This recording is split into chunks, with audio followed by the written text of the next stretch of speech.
that, okay, I'm not going to be Bruce Springsteen.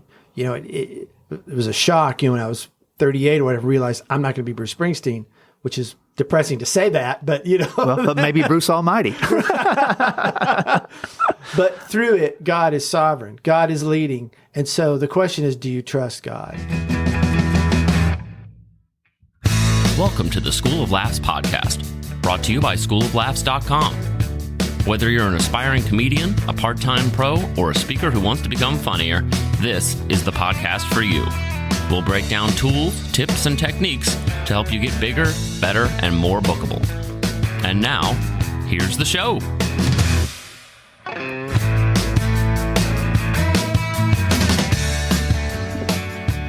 Welcome to today's podcast. This is Rick Roberts, and you're listening to the School of Laughs. Can you believe that almost 7 years ago, 2014, we launched the School of Laughs? It was late in June, just before 4th of July, so I think it was like June 29th. We launched the School of Laughs 2014, and here we are, 200-something crazy episodes into it, and some cool changes are on the horizon. So if you're a first-time listener, just be patient with me for about 90 seconds. And if you're a long-term listener, you might be interested in knowing that as we hit that 7-year on the nose mark, I plan on making some changes to the way you hear the podcast, the way you can receive the podcast, and to future episodes. Lots of big changes coming already in the works, and doing some behind the scenes on some interesting things that I think you'll like.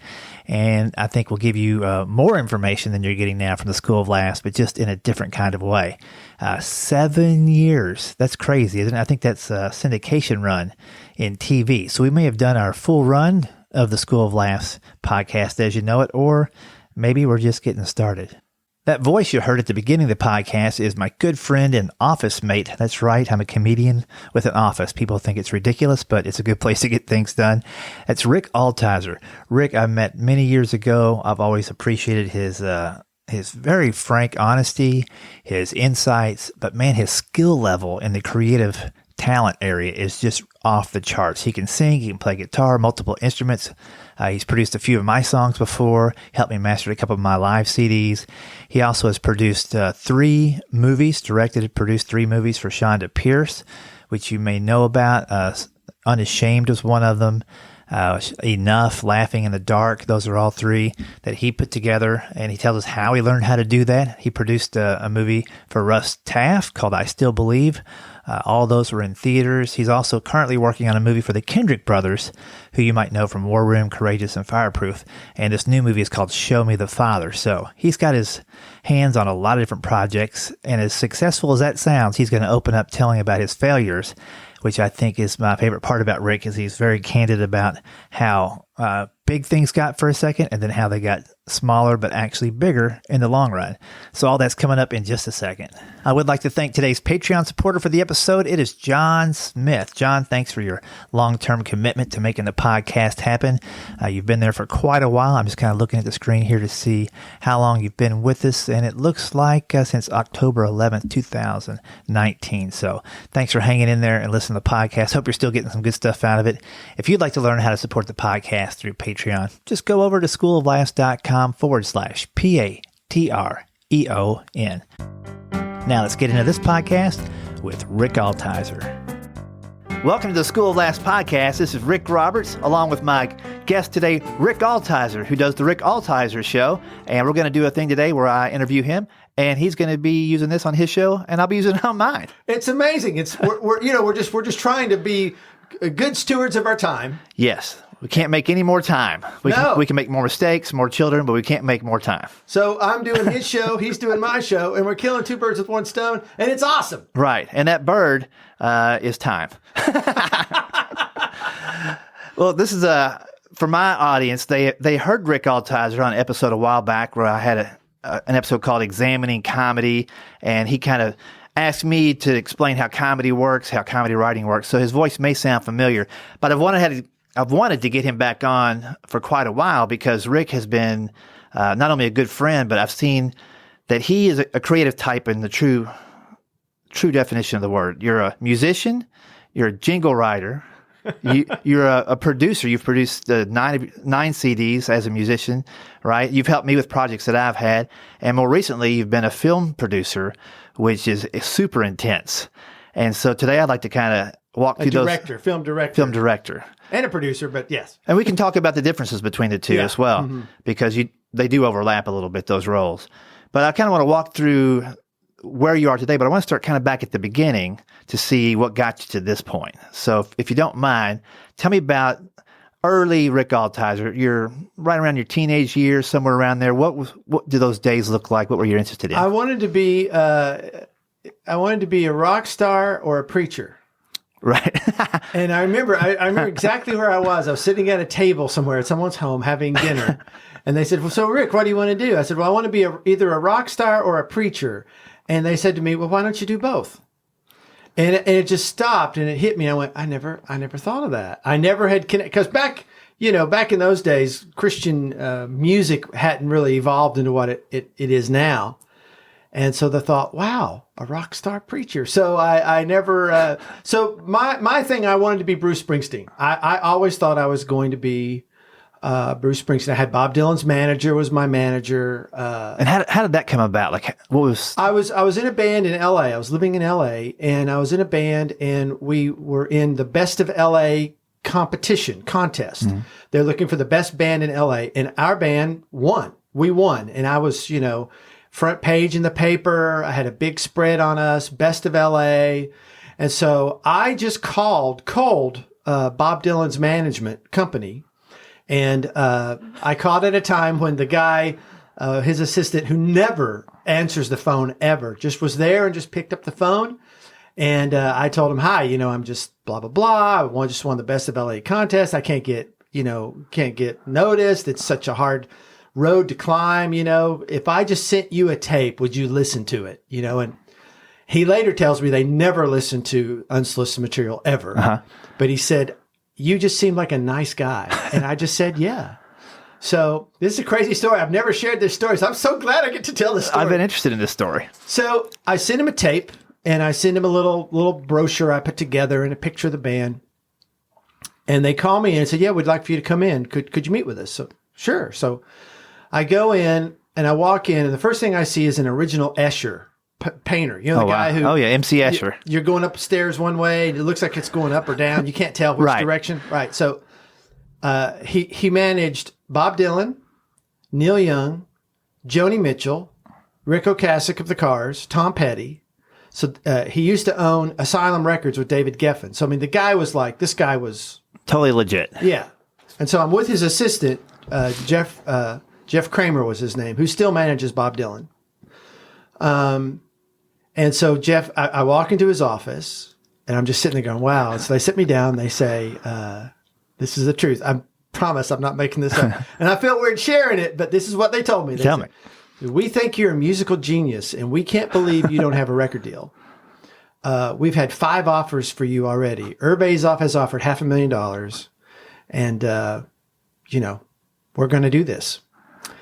And my mouth just, it was that, that dream meeting that you just dream about. Someone off the street, some unknown nobody sends in a tape and the person hears it and then boom. And now you're this big whatever, and it was just that dream meeting. And I'm sitting there and there's an original Andy Warhol on the wall. Wow. Of Rick Ocasek that he did. And, I'm just in this amazing environment in Santa Monica, this building with all this. And it was just, it was weird. And I remember in the car driving home in LA traffic. And I started getting nervous because I was married. I was nervous. And I said, Lord, if this isn't you, stop it. Which was a weird prayer, but I was a worship leader at the time in my church, and I'd been pursuing music for such, but I recognized, and doggone it, if he didn't answer that prayer, so it's not me at all, man. I'll make the story because now I've opened up and got to tell the rest of the story, right? I've started it. So I go and I do meet with Elliot Roberts. He said, record companies will hire you just because they want to work with me, because he was just a legend, and he was just a legend in the music industry, still is. I did meet with the head of Sony. He gave a 90-minute tape to a guy who was at Epic. Sony and Epic were the same. The guy who ran the Epic office.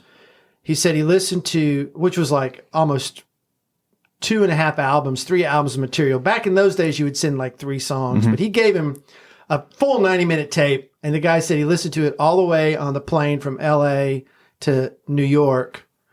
And he got on a plane and came back because he wanted to meet me, because they wanted to sign me. And so I met with the VP of Sony. He came down. I had a band. We did a showcase for him. I didn't really have a band. This is all basically me. I was playing everything. I had some guys who were helping, but me and another guy who were writing this stuff. But it was kind of a self-made thing.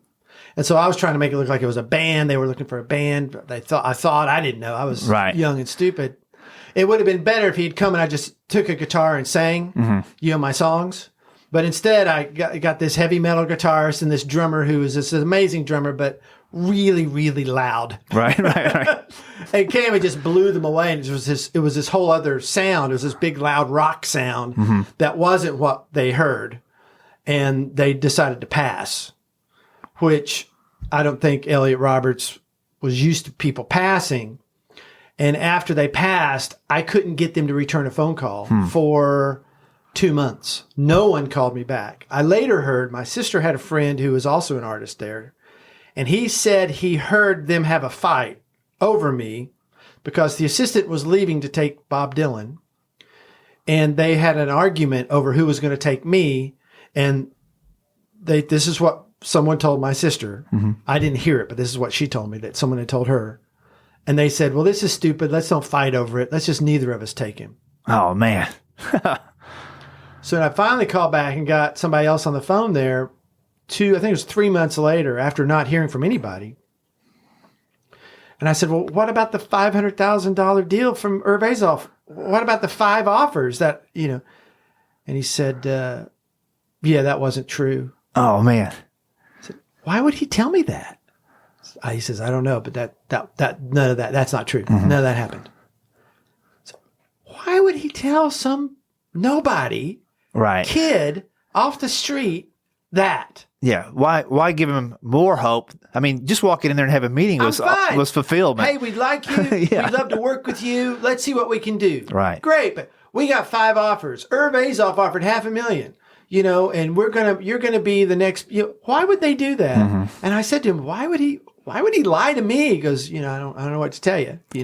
So we're not telling you to, but we're not interested. And call. So this whole thing just was this slow spiral into nothingness. You've got 5 offers. You're going to be this. You're going to be Bruce Springsteen big. To no one will return your call, and it's done. Yeah, and you're back to where you were. And all that happened in 3 to 4 months. Boom, boom, boom, boom. Yeah, right. Yep. Yeah. Yep. And so I'm exactly right back where I was. And God really used that to get me to get out of LA. And then I came to Nashville, which was the best thing I ever did. And, but it was a very, frustrating and challenging time. Very frustrating and challenging for me personally, trying to just get through that. And, the bigger picture for me was getting my identity not to be in music, but in my, as a Christian, my identity is my belief in God and who Christ is in me. That's who I am. And it can't be based on what I do. And, whether someone approves of me as a singer or not, or whatever, I can't let that define me. And it was a hard lesson, but it was a very healthy lesson for me. And, I don't know if I'd have stayed married if that had happened. I now have 2 amazing boys who Yeah. My life is great. I love my family. And this summer, I was mowing the yard. And, this is a long story. But, I was mowing the yard this summer, and I just started thinking, and I was started thanking God, thank you that never happened for me.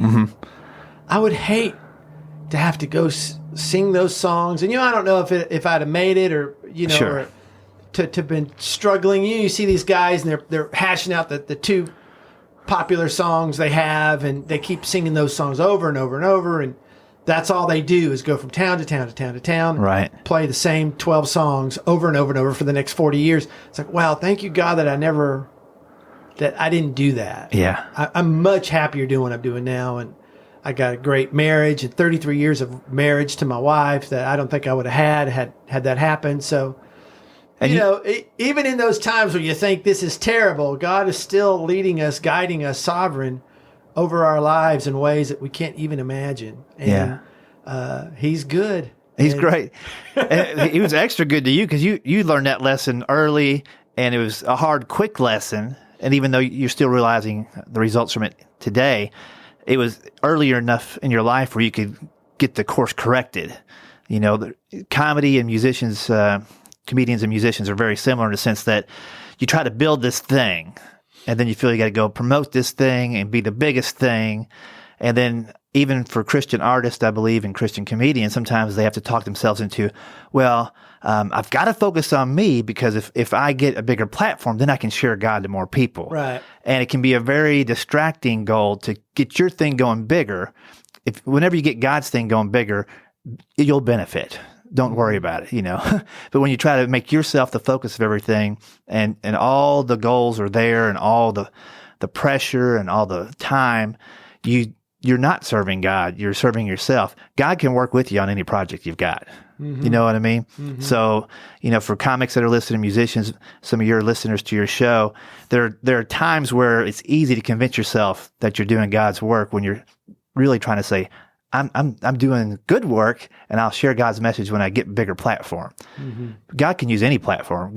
You sitting next to a guy at Fazoli's is the only platform God needs. You know what I mean? So I'm sorry that you didn't have songs that I recognized on the radio, but I'm glad I recognized you as the guy across the desk in our office. So that's cool. So that was early on.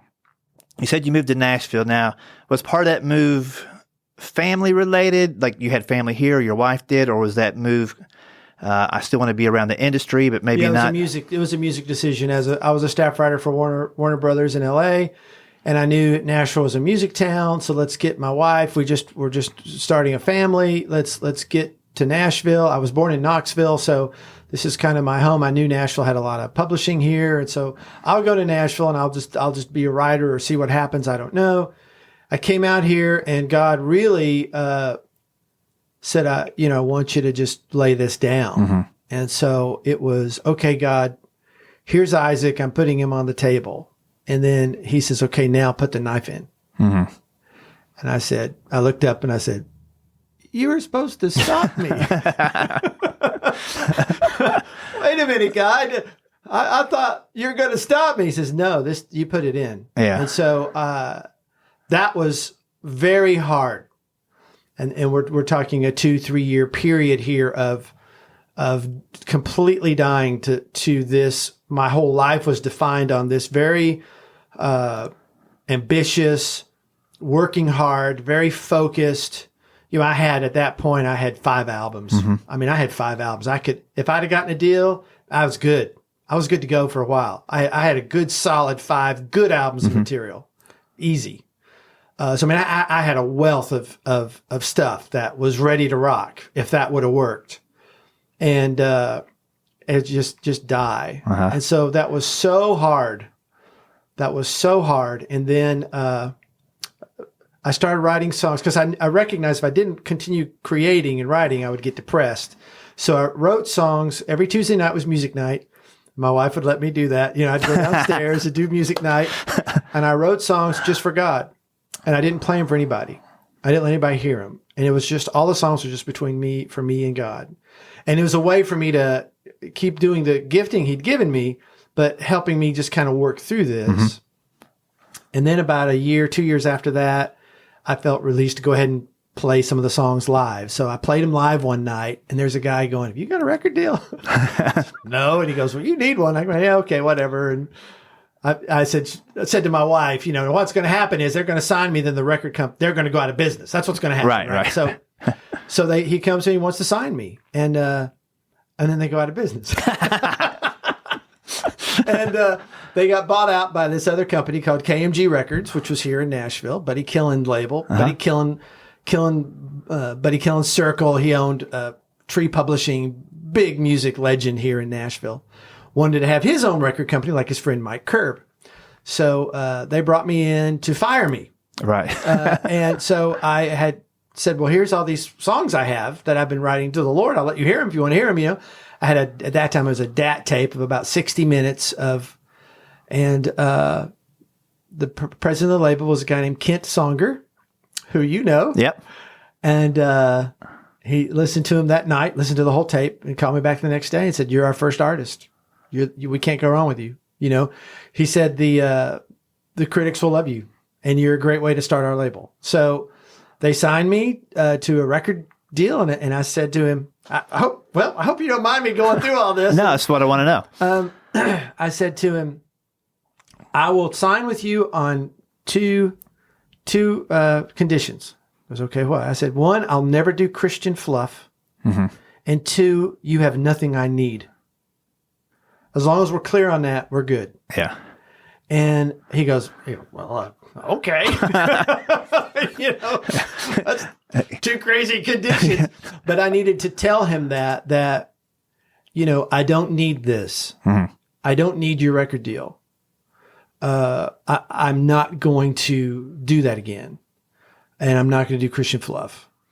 So it started from there. I was their first artist. So I got all the promotion of, full page ads in CCM magazine, all kinds of promotion because they were promoting their label and I was the only artist they had. Mm-hmm. So they're letting everybody know, hey, we're a new record label. Here we are. And here's our first artist. So, I got to work with a guitar player by the name of Adrian Ballou. Oh, wow. And he played on it. And then we we mixed it together. So we said, hey, could we call you a co-producer? And that really helped us. And I was getting a lot of airplay on AAA radio. And I had contacted all the secular labels. Every secular label was talking to me about possibly doing something with them, and so it was interesting. Then KMG went out of business, and I sold dozens of records, and the first record sold them like hotcakes, but not like records.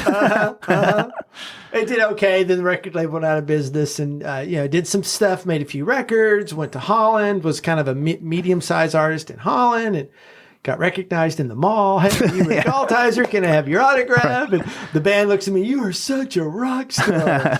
David Hasselhoff of Holland. Walking around, at this festival, and they had these big screens, and there's my music video up on this huge screen. I'm just walking, and there's my video. And so, it went to have one final gig. It was a festival, and a band named Delirious was the headliner, and I went on before them, and the first 3 rows, they're all singing my songs. I'm looking down, there's all these kids, and they know all my songs. So, and I'm up on that stage, and it was a big show, and it was a great show, and probably a couple thousand people in the auditorium, and it was packed out, and the front row, 2 rows were. I had that moment, I had that experience. Went home from Holland, the 2 kids were sick. They're both young, very young. And I walk in the door, and my wife's sitting there with 2 crying, snotty-nosed kids. She goes, it's about time you're home. Here, you take them. Hands me the kids and walks out the room. That was my welcome home. Yeah. You might be big in Holland. From being a big rock star. I'm this huge rock star in Holland. I come home, okay, welcome. And nobody in America knew me or anything, And so I had that little moment, and it was all over.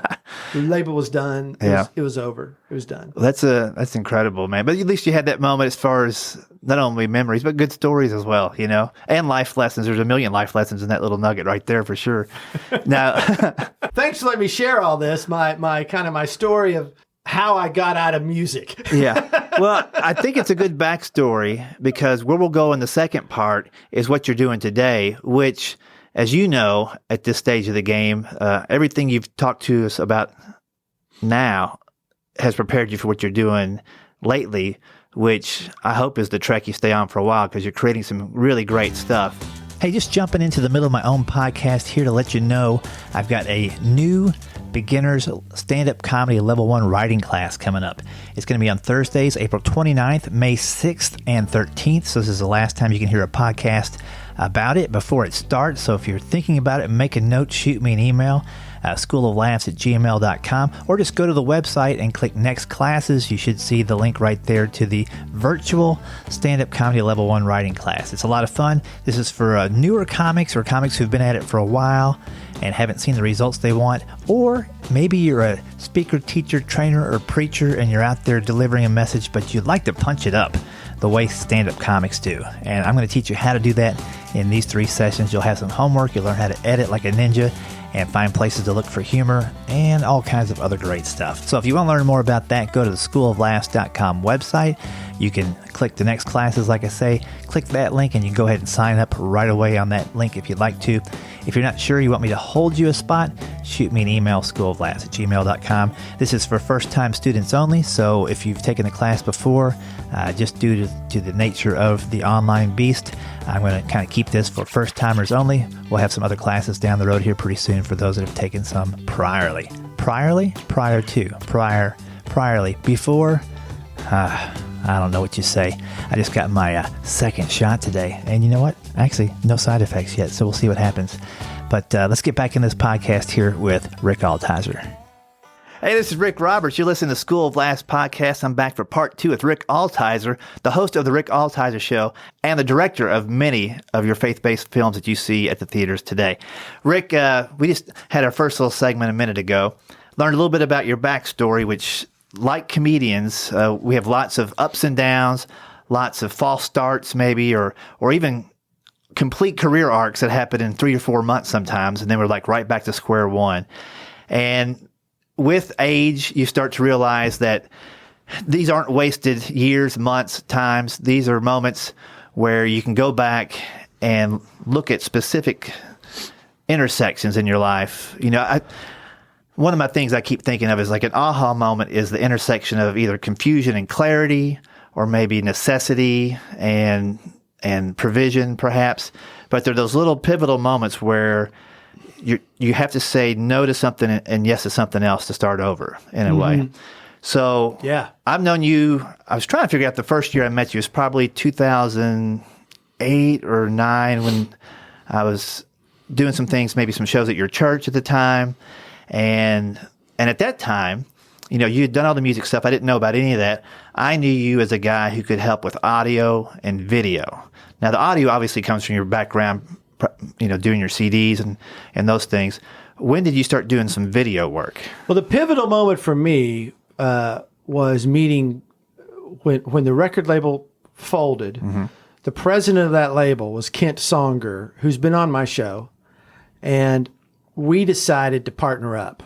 And so that was the beginning of a new thing for me, was to have this guy who said, look, I can sell this if you can make this. So he was a marketing guy, and he was working with Chonda Pierce, kind of doing all of her marketing, getting all of her CDs in Christian bookstores, doing all the deals with Lifeway and at that time Family Christian stores, getting their deals done. So I started, because we were joined at the hip, I was helping him because he was getting paid as a consultant, so I'm going to help out. So I started getting involved with Chonda. Chonda Pierce, very funny Christian comedian who you know, most of your audience probably knows. Mm-hmm. And I would do things like do some music for her. You know, we'd do a silly song and I would record it, as I've done with you, right. You know, fun songs that we've done together. And then I started doing some video stuff with her. My son, David, he was doing wedding videos at the time. So I'm watching how he makes these wedding videos, and he's telling stories. And it's like, well, that's pretty easy. I think I could do that. So I'm working with Chonda and doing little videos for her. And so she says to me one day, I want to make movies. And I said, well, gosh, I can't do a movie for you, Chonda, but I can do a demo tape. So I said, maybe I'll go on the road with you for a weekend and maybe get 5 minutes. And maybe we'll send that to some movie people and maybe they'll want to, oh, we like Chonda. Let's see if we can develop something with Chonda. She goes, yeah, that sounds fun. So I went on the road with her. I took a little camera, a Canon T8 T3i camera and a $400 lens, and I put it on autofocus. Right. I put everything on auto, right? Right. And I'd never really done anything like that, but it was fun, and I noticed it was very similar to producing records. Well, that was the same skill set in putting something together video-wise, telling a story. Her manager, Andrew Tenenbaum, and herself took me to a pizza place, and they said, I'd made the 16 minutes, and they said, Rick, this is great. We love this. We want you to do this. You need to make this. So about 10 minutes of that 16 minutes ended up in our first movie. And so we make a movie, Laughing in the Dark. And so it's this funny, I had her comedy, and then I would cut from the comedy to her crying about her terrible marriage and her daughter who won't talk to her, and then her husband who dies. And so you've got this really powerful story mixed with this humor, and you're getting the release from the intense story you're going through. I can go to some humor, but it was a whole other kind of movie that I had never done anything like that before. And when you started that, you have a general timeline of how long it's going to take you. And like you said, the movie completely changed in the middle of it. How long from let's go do this at the pizza parlor to the release date? 3 years. 3 years. How did you prepare yourself? I saw some of the behind the scenes, like how you were organizing information on index cards and then cross-indexing those things, and you were having everything, all the video that you had recorded transcribed, and you had that documented. I guess initially, I would have to assume there were some points where you were pretty overwhelmed, where you're like, I can't say I can't do this, but how can I do this? Oh, I remember taking a walk with my wife. I was so stressed out because it was going to be something that maybe we'll put on her table, or maybe, and Kent will just get it in the Christian bookstores. And so that was going to be what it was going to be. Then it turned into, we're going to get it into theaters. It's going to be in 800 theaters, and we're going to spend $200,000 on marketing. And it's all on me, a guy who's never made a movie in his life, and everything is on me. Yeah, that pressure. I'm the only guy making it. And I filmed most of it.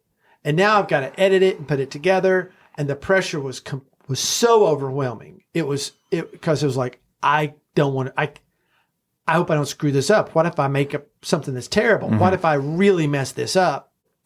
I didn't know what to do. So I was just making up these processes as I went. And later now I realized a lot of people make documentaries like this. I made what now is termed, I didn't know what it was, but people call it a paper edit. Mm-hmm.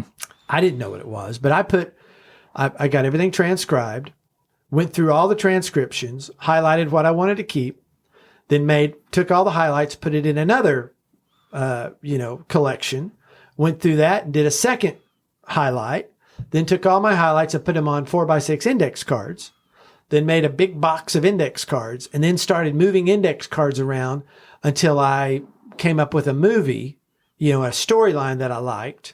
And then I took those index cards, and then I finally got what I wanted, which I'm calling my paper edit. Mm-hmm. Then I took that, and then I actually made it. I put it all together.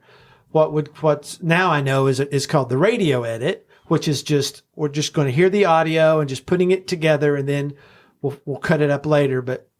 And then I took that to an editor, and who now the ball's rolling. Now it's going to be in theaters.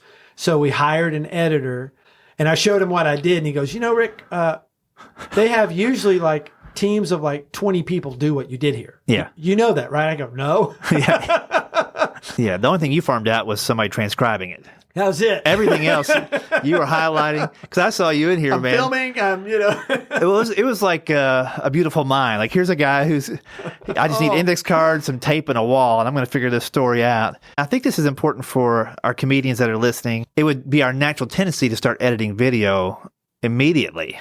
Right. And then trying to make it work. But there's a lot of lost hours there if you never use those clips. You were finding the usable audio. Had to be good audio for it to even be in the film. Right. And then the video has to accompany that. The story had to fit the arc of the overall movie.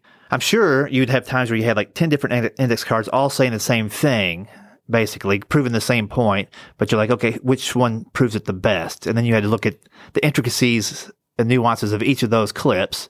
Yeah. And those are all gut feelings as a movie director, producer, editor, where you're trying to get the theme to flow. So I'd imagine a lot of it feels like you can't really bring somebody in side by side and say, you take this, I'll take this, we'll figure it out. Because you've got the through line in your mind. And your wife helps you develop that in a way. Yeah, as I was showing her things, she was saying, well, this is a love story. Wow. Just that statement, and I don't like that there. I think it should go here, and so she was really helpful with that. But for me, like on a whiteboard, I would write out like 3 acts, act 1, act 2, act 3. And then I would have little chapters in each act.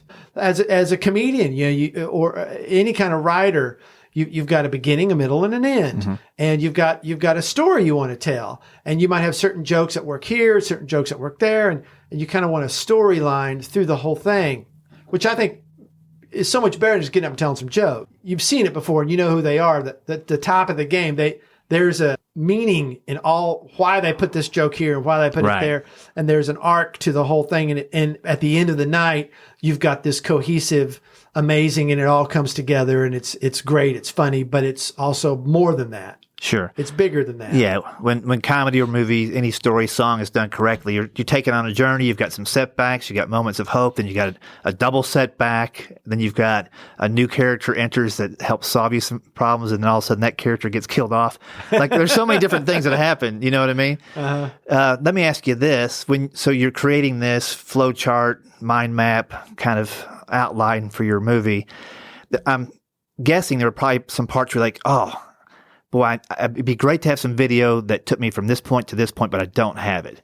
How do you, as the director of the movie and as a friend of Chonda or Russ, who you did a movie with, we'll talk about that in a second, do you just suggest, hey, this is what we need, we don't have it, you have a show coming up or a performance or a time we get together and talk about it so I can connect these dots? Does that happen? Yeah, well, that especially in the Russ Taff movie, we really had that. After we got the radio edit, it's called B-roll. You need, as they're talking, as they're speaking, you need to have some kind of B-roll that goes over it. With Chonda, a lot of what she would talk about would be about her past, her family. And so we would get a lot of photos, and I was scanning in photos, doing all the Photoshop work, taking out all the specks and dust and all that.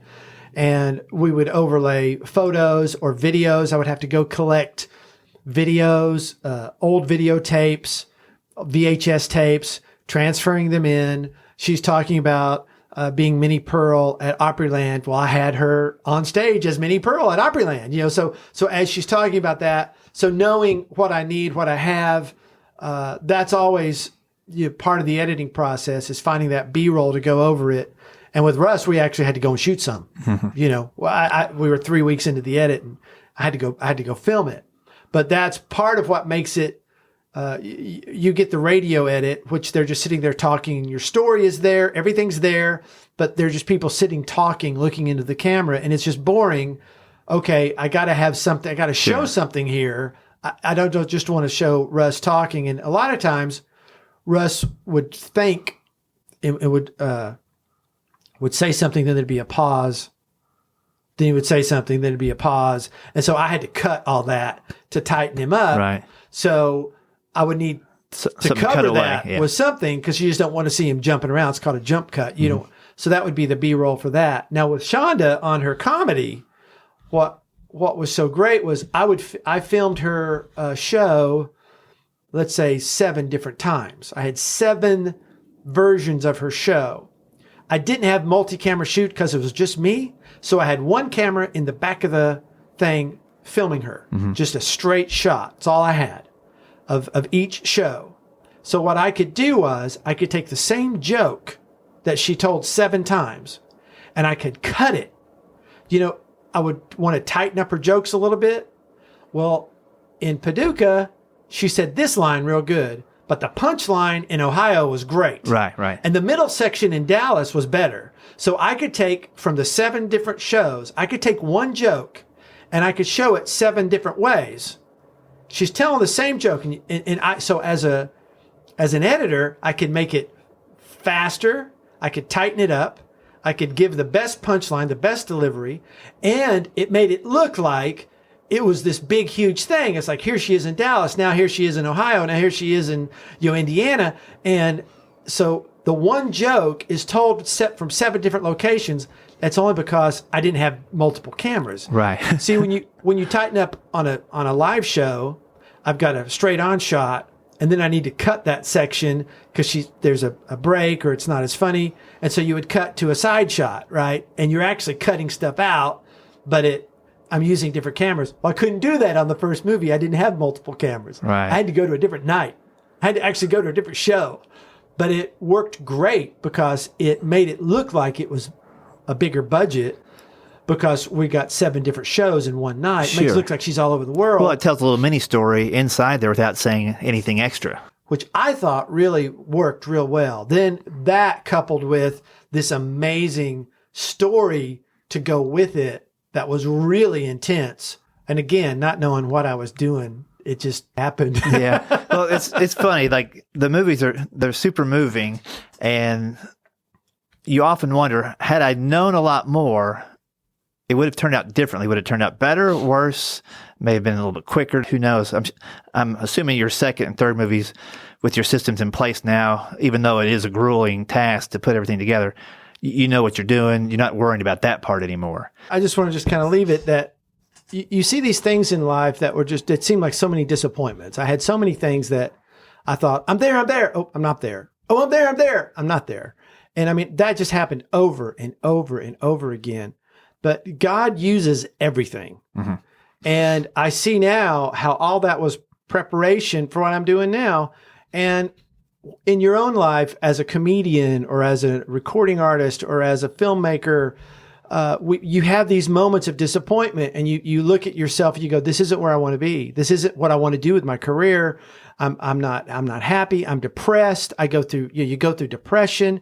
You go through all of these, really difficult trials and struggles with this, trying to achieve this thing, which has so much of, public praise and affirmation, and you're not getting that and you feel depressed. And I think it goes to the question of, what do you believe? Do you believe that God is real? Do you believe he's sovereign? Do you believe he's good? Then if you believe that, and that's our struggle, is to believe. Struggle is belief and allowing him to be the Lord of our life. Yes. And do I believe he's good? Mm-hmm. Do I believe, okay, it's not working out the way I want it to. I wanted to be Bruce Springsteen. Do I trust that, okay, I'm not going to be Bruce Springsteen. It was a shock, when I was 38 or whatever, realized I'm not going to be Bruce Springsteen, which is depressing to say that, but Well, but maybe Bruce Almighty. But through it, God is sovereign. God is leading. And so the question is, do you trust God? Right. And Jesus said, they said to Jesus, what are the works of God? Tell us what the works of God is. In John 6, he says, the work is to believe. Right. And so that's our work, is to believe. Well, I hope you enjoyed that interview with my good buddy, Rick Altizer.